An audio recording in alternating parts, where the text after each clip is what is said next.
Salut, c'est Nicolas de chez Dubec & Fils.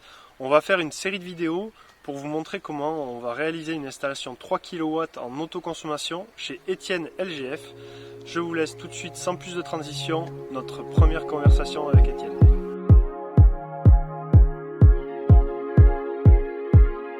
Bonjour. Bonjour. Je vous présente Nicolas, il est un peu timide. Ne vous inquiétez pas, ça se fait, non mais c'est pour le détendre. En fait, je vais mettre des panneaux solaires. Voilà. Alors pourquoi je parle de panneaux solaires sur ma chaîne YouTube?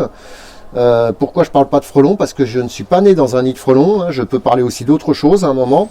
Moi, je suis un peu sensible à l'écosystème, à pas mal de choses, hein, milieu naturel, etc. Et je pense qu'en fait, les panneaux solaires, ça fait un moment que ça me trottait dans la tête. Et je pense que c'est bien pour la planète, tout simplement. Alors, c'est bien pour mon portefeuille aussi, par la même occasion, parce que ça va peut-être me permettre de payer un peu moins cher d'électricité. Et puis, pourquoi pas, d'être un petit peu plus dans l'air du temps. Bon, Nicolas, c'est moi qui parle, excuse-moi, je m'emballe.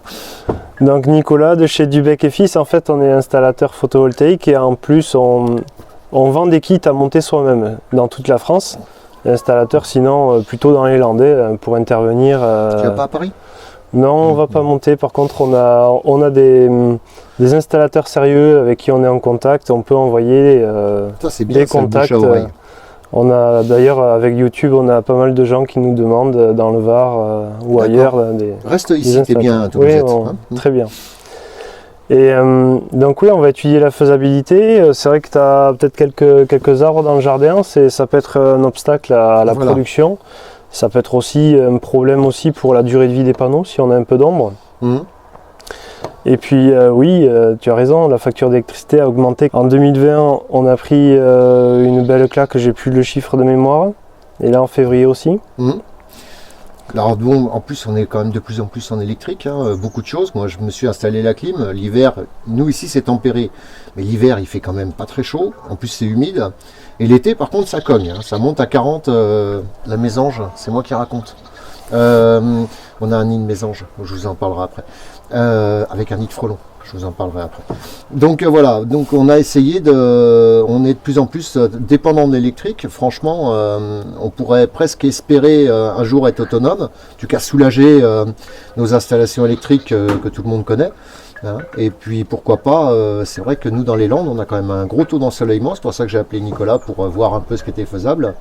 Et ce serait bien de délaisser un peu, alors je dis pas qu'on va abandonner l'électricité, mais c'est vrai que si on pouvait tous avoir nos panneaux, franchement, les Allemands sont très forts là-dessus, les Belges aussi je crois, si je raconte pas trop de bêtises.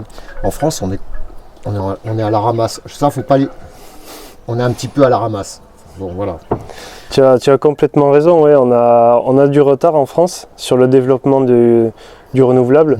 Et ensuite produire sa propre électricité. Pour l'instant on va viser de produire ça en journée. Pour la batterie et la nuit on va laisser un petit peu les technologies se développer parce que au niveau de l'impact environnemental on n'est pas encore forcément au point, je pense. Donc là par contre au niveau photovoltaïque, c'est vrai que tu vas avoir un impact environnemental qui va être faible. C'est-à-dire qu'avant que les questions se posent, quand tu me parles d'impact, t'as compris, enfin vous avez compris aussi, ça veut dire que, parce que moi j'en ai entendu des bonnes, déjà ça coûte super cher, c'est une énorme arnaque, oui mais ça pollue, oui mais tes panneaux faut les changer tous les 10 ans, oui mais si, oui mais ça, on peut pas les recycler, etc. Tu peux le démentir ça ou... Waouh, là tu m'as... Ah j'y suis allé, bah ouais, je t'ai fait. Et encore j'en ai rien à dire mais je peux pas tout dire. Alors c'est vrai que ça coûte assez cher. Alors est-ce qu'on peut parler de prix je pense, de toute façon c'est ce que les gens vont te demander. Je pense que oui. Pour une installation comme on pense faire ici, ça va être 3 kW de panneaux, qualité allemande, des panneaux SolarWatt Biver. Donc on n'est pas sur du panneau chinois bas de gamme qui coûterait 2 fois moins cher, voire 3 fois presque. Avec un onduleur SMA allemand là, aussi. Tu commences à me parler en chinois là par contre sur le coup là. Ouais, c'est quoi? Il y a des marques, il y a des trucs comme ça, on peut les citer? Oui, SMA, SolarWatt, donc c'est 2 marques allemandes. D'accord, donc c'est les Allemands qui nous font tout ça? Oui, c'est vrai que... Ils sont bons ces Allemands. Oui, Sur ce segment-là, oui. D'accord. Et donc, ça, parce que tu me parles de 2 fois plus cher, les panneaux chinois, ils durent combien de temps? En moyenne, tu peux le dire. Ça, disons qu'il y a du bon et du moins bon, hein. Il y a de tout. D'accord. On va dire que sur le moins bon, tu peux avoir des panneaux qui vont durer 5 à 10 ans. Et sur le bon, on va peut-être parler de 20 à grand maxi 25-30 ans. D'accord. Voilà. Et les SolarWatt, ils sont garantis 30 ans et on a une durée de vie qui va aller de 40 à 45 ans. 30 ans. Ça fait 30 fois un an. Dixit Étienne 2021. Ça veut dire que maintenant, j'ai 50 ans. À 80 ans, mes panneaux, ils sont encore en état. Voilà. Et donc, on n'a pas parlé du prix. Ah. Donc là, avec les panneaux, l'onduleur et la main d'œuvre et tout compris, avec un système même qui te permettra de voir la consommation de ta maison. D'accord. Ça va aller entre 7 000 et grand maxi 8 000 euros. D'accord. Alors ça veut dire que... Sans compter les aides de l'État. Il y aura éventuellement une petite aide de 1 000 euros étalée pendant 5 ans. D'accord, voilà. Ok. Et c'est quand même pas mal. Mais moi j'avais entendu parler de beaucoup plus moi avant. Alors oui, tu as parlé d'arnaque tout à l'heure. Ouais, l'arnaque, ouais, j'en ai vu une. À Grenade, si elle se reconnaît, désolé, mais heureusement que j'étais là. En fait, les gens sont arrivés, c'était des gens des pays par là, Est. Hein, j'ai rien contre eux, mais bon, ils sont arrivés. Ils voulaient faire une tranchée dans la maison, une tranchée dans la cour. Ils voulaient lui changer toute son installation qui était en 380, ils voulaient passer en 220. Ils voulaient lui changer la chaudière, ils voulaient changer le cumulus, tous les tableaux électriques, et en même temps. Alors ça c'est un bruit, c'est les grenouilles, hein. On peut rien pour les grenouilles. Et en même temps, je pense que la personne, elle était à 25 000, hein, je crois, de mémoire. Et en même temps, je pense qu'elle s'en était retrouvée à 45 sur le coup. Donc, parce qu'entre la chaudière, le machin, le truc, les bidules, et tout ça en même temps sans être autorisé, puisque en fait à la mairie il n'y avait aucune demande. Il n'y avait pas eu la demande et même pas l'accord. Rien du tout. Ouais, donc là tu me parles de 3 fois et demi, 4 fois le prix, avec un matériel, on sait même pas. Et toi tu me dis, donc, parce que toi tu proposes des kits, ça c'est intéressant, parce qu'au début moi je me suis dit, je suis super bricoleur, je vais mettre les panneaux moi-même. Donc je les voyais déjà entassés dans la pelouse. Bon, et apparemment c'est quand même... Enfin, pour un mec qui est très bon bricoleur, tu proposes des kits. Alors ouais, il faut quand même avoir des super bases en électricité. Nous on le dit vraiment... C'est une catastrophe. J'appelle mon électricien pour brancher une prise. Voilà, il faut vraiment avoir de grosses bases en électricité, sinon il y a vraiment un danger à s'électrocuter. Après, si en plus c'est sur le toit, on peut tomber du toit en plus de s'électrocuter. Ouais, c'est sympa. Moyen. Donc tu t'électrocutes et en même temps tu tombes du toit. Et après on propose aussi des kits à poser au sol. Donc là c'est pour ceux qui ont un peu le vertige mais qui sont quand même bons en électricité. D'accord. Donc sinon, les kits, oui forcément, c'est moins cher que ce tarif-là qu'on a annoncé. Bon, forcément, il y a la main d'œuvre en moins, mais il y a toutes les garanties avec les panneaux SolarWatt et tout ça. Alors moi, en fait, en gros, si j'ai tout compris, aujourd'hui on a soleil, j'aurais mon compteur, il tournerait pas, quoi. Oui, tout dépendra de tes consommations. Oui, mais on va dire une consommation normale, standard. Là, tu pourrais éventuellement même peut-être en avoir un petit peu trop, mais ce qu'il va falloir, c'est qu'on jauge bien ta puissance d'installation qu'on va éventuellement installer pour que tu n'en aies pas beaucoup trop. D'accord. Pour que ce soit pas non plus du gaspillage. Bah oui, tant qu'à faire. Bon, bah écoute, on va faire le test solaire. Vous aviez des questions? Vous lui posez à lui. Hein, voilà. Vous verrez, il a une chaîne. Dubec et fils. Alors, dans les premières questions qui vont être posées, le recyclage. Alors oui, c'est très bien que tu en parles. C'est pris en charge dès l'achat. En fait, tu vas payer une taxe, la D3E, c'est l'éco-participation comme les appareils électroniques. Quand on achète une machine à laver, tout ça, j'ai vu ça, tu payes l'éco-taxe. Et en fait, dès l'achat, c'est pris en charge et c'est recyclé à 96%, un panneau photovoltaïque. D'accord. Alors, il y a de l'alu, je sais, il y a du verre. Ouais. Et après, il y a quoi au milieu? Alors, Dans la partie active qui va produire l'électricité, c'est du silicium, c'est du sable fossilisé, pour vulgariser un peu. D'accord. C'est une matière qui est très répandue sur Terre, il n'y a pas de problème là-dessus. C'est pas comme le lithium et tout ce qui s'ensuit. Et après, il y a quelques contacts en cuivre et en argent. Donc ça a une valeur. Tout ça, c'est recyclable. Voilà, l'alu, l'argent, en plus avec après, le cours. Pour être franc, dans 30 ans, je sais pas moi, on pourra peut-être faire un pont qui ira jusqu'à la Lune. Non, c'est rien, laissez tomber. Mais c'est vrai que si jamais ça se recycle, c'est quand même super intéressant. Parce que pendant un moment, moi aussi, je suis complètement novice. J'entendais beaucoup parler, oui, ça pollue, on ne sait pas quoi en faire, etc. Enfin, c'est quand même mieux que certaines énergies fossiles où je ne parlerai pas du nucléaire. Hein. Je n'avance pas là-dessus. Hein. Mais voilà. Papa, si tu me vois. Donc, bon, voilà. Après, il y avait l'empreinte écologique du panneau. C'est-à-dire à la production, il y a des idées qui circulent comme quoi ça pollue beaucoup à fabriquer un panneau. En fait, ça va consommer des ressources en énergie, ça va consommer de l'énergie pour le verre, pour faire fondre du verre, il faut chauffer quand même dur. Pour avoir une bouteille, on est aussi en train de consommer, alors en plus on jette la bouteille après, quoi. Si tu es consommateur de bouteille bière, d'orangina par exemple, pour pas d'alcool, hein, bien sûr, hein, très peu avec modération. Enfin, là c'était mon anniversaire, donc vous pouvez m'envoyer encore des bouteilles d'ailleurs, c'est très gentil à tous ceux qui m'en ont envoyé. Et donc en fait on estime, si tu devais compter l'énergie que ça a mis pour produire un panneau, et combien de temps il va mettre pour restituer cette même énergie, on peut compter entre 2 et 4 ans suivant les technologies de panneaux. D'accord, donc il reste quand même entre 2 et 4 ans, on va dire 25 ans d'efficacité pour que ça soit rentable. Tout à fait. Donc c'est quand même bon, on n'est quand même pas... Disons que si tout le monde mettait des panneaux solaires, on pourrait vraiment épargner un peu nos centrales, je pense, parce que là on achète quand même de l'électricité, souvent. Ben là oui, disons que ça met le réseau... j'y travaille assez souvent, donc voilà. Ah par contre, oui voilà, faut que tout le monde peut avoir ses panneaux solaires, sauf si tu as un arbre, un poteau, un clocher, une cheminée.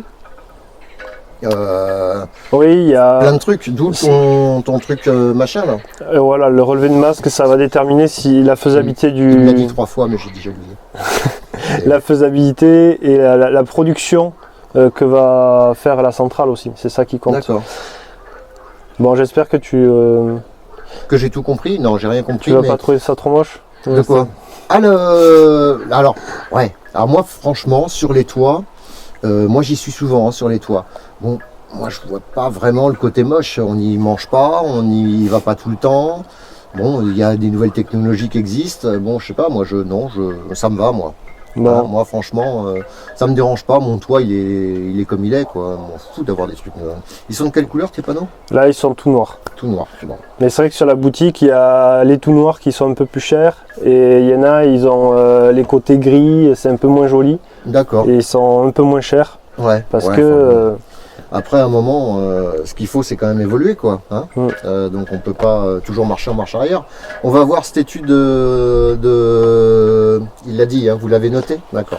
Là, j'ai vu des panneaux, des fois, c'est chaud, quoi. Ah, mais honnêtement, nous... Enfin, c'est chaud. Non, justement, c'est froid, parce qu'il n'y a pas le soleil dessus. Donc, on fait des SAV d'installations qu'on n'a pas réalisées. Et honnêtement, on voit des installations plein nord. Donc ici, on est dans l'hémisphère nord. Donc le soleil, il est côté sud l'hiver, l'été. On monte là-haut? Ça marche. Enfin, on aura du mal à monter en bas, après. Allez. Hop, c'est moi qui prends la caméra, parce que là, c'est moi qui monte. Avec toute la sécurité qui va avec. Ah, vous allez avoir une vue panoramique sur... regardez comme elle vous fait confiance, non? Vous trouvez pas? Mais heureusement que tu fais pas une installation au sol, elle ferait un masque terrible. Ah bah là, attends, elle pèse 100 kg et quelques, que du bonheur. Allez, à tout de suite. Nicolas, donc là, vous voyez, on est à une altitude de quelques mètres. Mon toit est très bas, mais bon, avec les ouvriers, il y aura sécurité obligatoire. Tu nous parles un peu de ça? Donc ça, c'est le fameux relevé de masse. Relevé de masse. Masque. Donc voilà, donc ça c'est le soleil, toc toc toc toc toc toc toc. Il se lève ici, ça c'est l'hiver, parce que j'ai suivi. Hop, tac tac tac tac tac. Donc l'hiver on voit quand même qu'il y a moins de soleil. Et l'été on a un bloc de soleil. Et là ce qu'on va voir, c'est en fait en face, si par exemple le sapin ne pose pas un problème, si l'arbre en bois qui est en face ne pose pas un problème, etc., etc. Et vous avez vu ma belle glycine là-bas? Voilà. Donc en fait, ce qu'il faut, c'est que dans ce secteur-là, il n'y ait aucun point qui pourrait masquer le soleil. C'est ça? Voilà. Je suis super bon. Si vous faites votre installation vous-même, déjà, vous allez avoir besoin de le faire. Après, vous nous l'envoyez, le fichier. On va nous-mêmes vous étudier le pourcentage de perte que vous allez avoir. Et là, pour toi, Étienne, c'est ce qu'on va calculer. On va voir si tu vas avoir de la perte. En même temps, on aurait pu mettre une éolienne avec le vent qu'il y avait aujourd'hui. Mais ça marche, les éoliennes? Il n'y en a plus. Il y a que des grosses, très grosses, et puis voilà quoi. C'est vrai qu'il y en a pas mal qui nous posent la question. Les éoliennes de toiture et tout ça, là, non. À part défoncer un mur. Ouais, quand ça, ou prendre feu quoi. Ça fait du mal à la maçonnerie de la maison. Et oui, parce que ça fait du bruit. Ça fait de la vibration, ouais. D'accord. Et du coup, il y a les murs des fois qui se défont. On va mettre les panneaux. On s'assied, on est bien, hein? On n'est pas bien sur les tuiles avec les guêpes, hein? Pardon. Allez, montre-moi tout ça. Bon, alors là, bien sûr, il faut d'abord une boussole.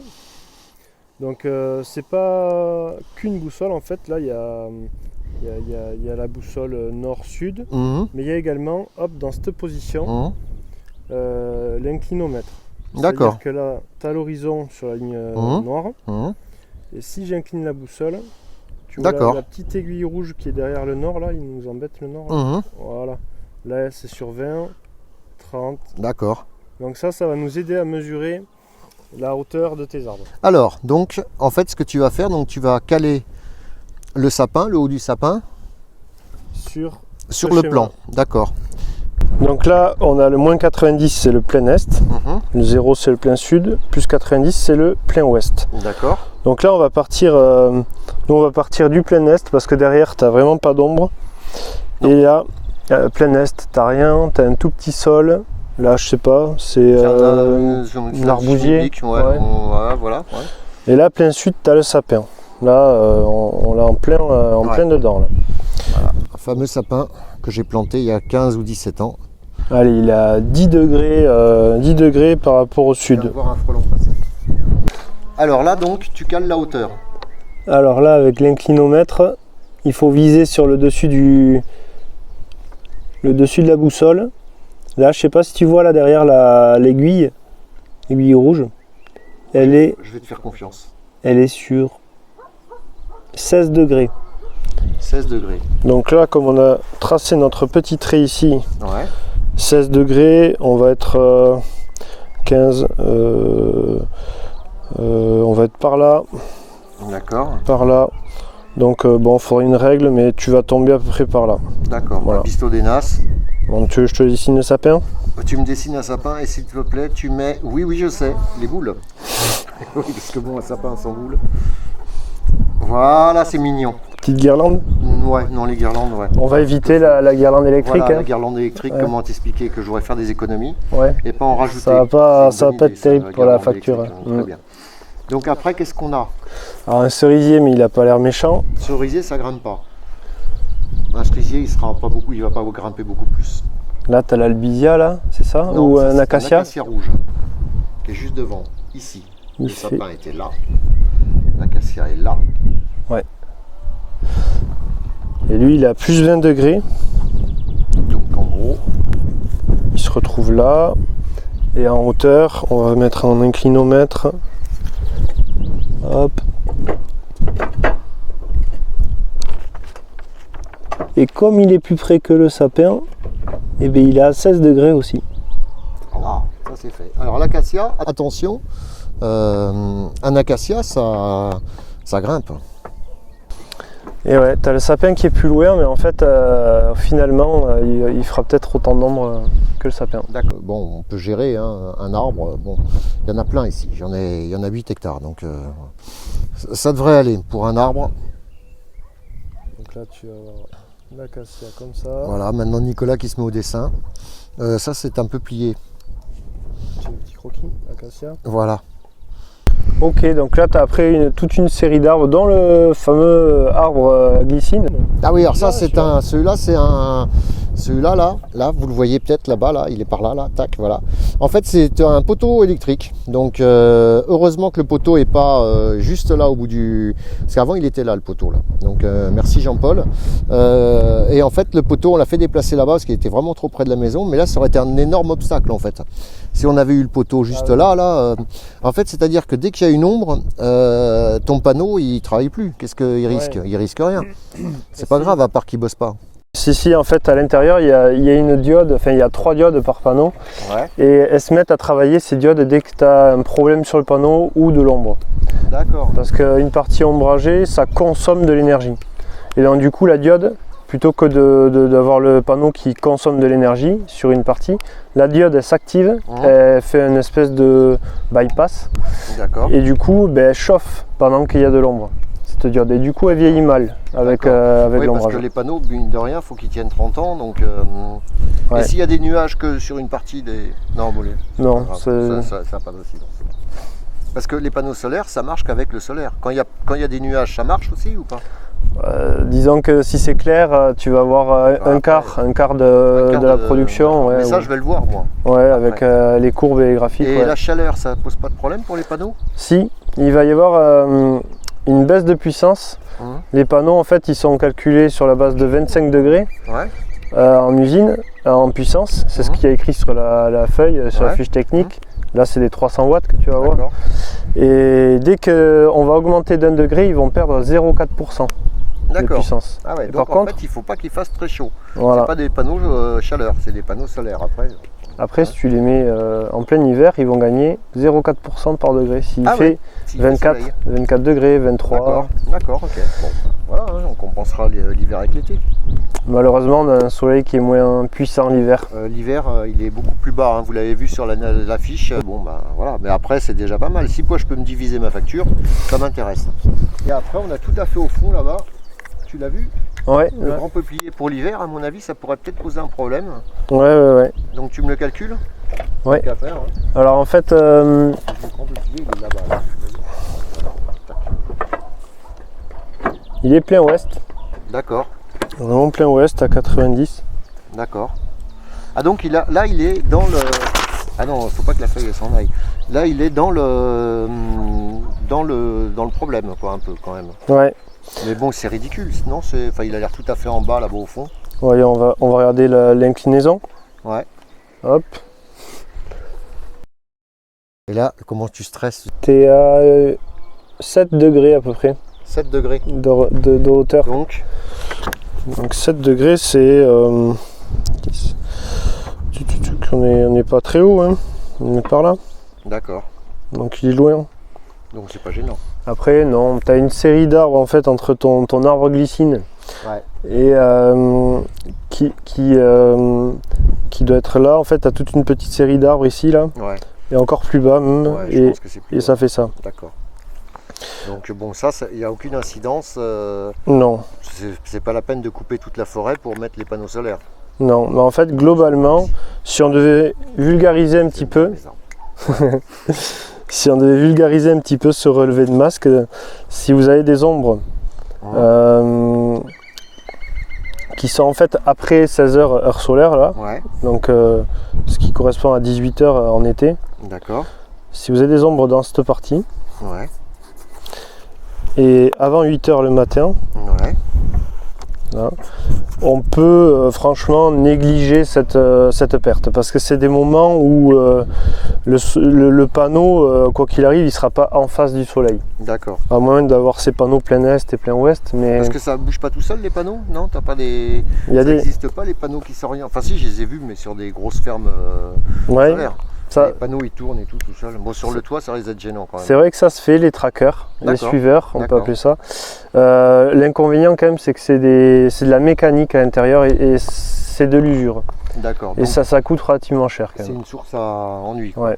Donc, nous on fait pas. Donc là en fait mes panneaux là, tu vas me les mettre à une petite distance des tuiles, c'est ça? Mais ça on va voir ça après. Ils seront par-dessus. Ils seront par-dessus les tuiles et donc ventilés pour la chaleur, etc. Parce qu'avant ils étaient encastrés, non? Voilà. Il y a eu du coup pas mal de problèmes d'étanchéité d'ailleurs par rapport à ça. Oui, si tu me regardes, on se rappelle hein, les panneaux, les grosses auréoles au plafond. Voilà, donc là, il n'y a pas de risque de fuite ou quoi que ce soit, quoi. Non. Bon, Et notamment pour la chaleur aussi, ouais, comme on a vu. C'est ça. Et ça va moins chauffer si on décolle des tuiles que si on était encastré. D'accord. Et ça peut prendre feu, un panneau solaire? Alors il y a eu des cas sur certaines séries de panneaux bien déterminés, des défauts de conception. D'accord. Après, c'est pas plus dangereux qu'une installation électrique, ça reste oui forcément de l'électricité, mais non, après il n'y a pas plus de risque qu'une installation. Faites appel à un pro. Voilà. À moins que vous soyez très bon. Bon, bah écoute, on va voir ça. Donc prochaine suite, c'est montage. Oui. Et puis après, la suite d'après, c'est je regarde mon compteur et ma facture. Le bilan, on fera un petit bilan. Je pense qu'on en fera même peut-être, comme il n'est pas très loin, on en fera peut-être même chaque année, pourquoi pas, on verra. On verra un peu l'incidence avec l'augmentation, voir un peu ce qui se passe. Bon, en tout cas, avec ce relevé de masque, là, pour moi, il n'y a aucun problème pour que tu fasses l'installation. C'est génial. Ouais. Donc voilà, ça c'est important quand même de faire ça. Si jamais ça ne doit pas marcher, c'est pas la peine d'investir des sous pour. Non. Parce que dès qu'on commence à avoir de l'ombre en plein milieu, ouais, là, sur la moitié de la feuille, c'est même pas la peine. Sur toute la partie centrale, on va dire. Si vous commencez à avoir de l'ombre là, ouais. sur cette zone-là, ouais. ici, non, là faut pas faire. Ok.